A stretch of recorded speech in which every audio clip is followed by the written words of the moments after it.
I have a significant amount of potentially life-changing decisions to make over the course of the next week. Never thought I would be one of those teachers, but here I am, contemplating things. An offer in the industry that's incredibly hard to pass up.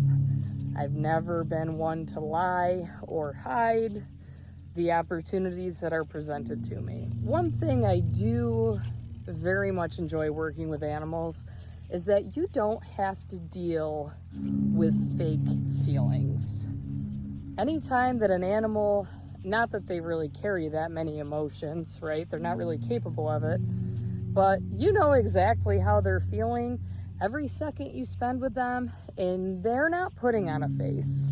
I've come to realize that the education system is very much a sham, and I just don't know if I can do it for much longer. There are some individuals in my life, work life, that very much appreciate me and show it on a very regular basis and tell me how good of a job I'm doing.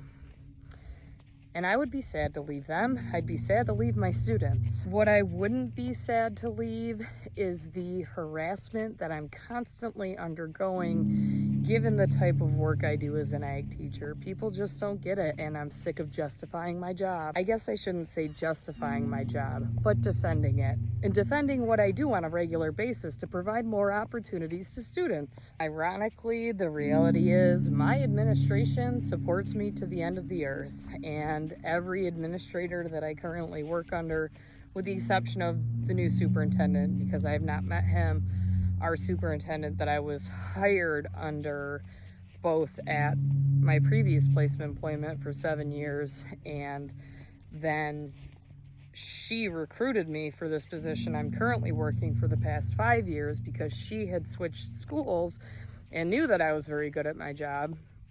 I don't have to justify anything to them.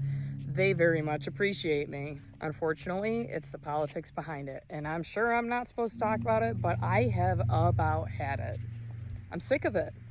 And politics ruins most good things. For example, my very last day of summer work, which isn't necessarily fair compensation because we are departing the school at 5 a.m. and will not return until 7 p.m.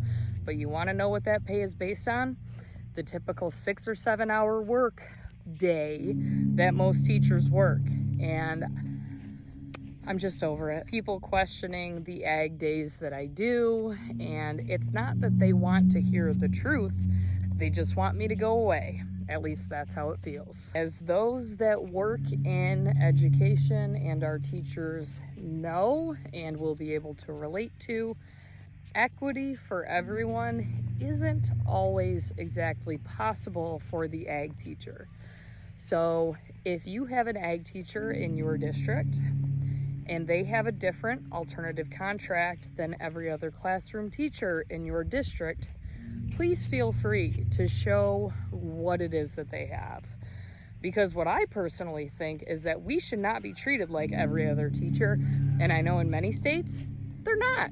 But here in the great state of New York, where we are clearly not respected, we're just like everyone else. And that's definitely not the case when it comes to workload, 6 totally different preps, advising FFA, the overnight trips, the extended days. And I'm going to be honest, there is a reason that over 50% of our teachers that were employed when I started at the district 5 years ago have since left. I would say it's probably closer to 75%. It's been a literal revolving door.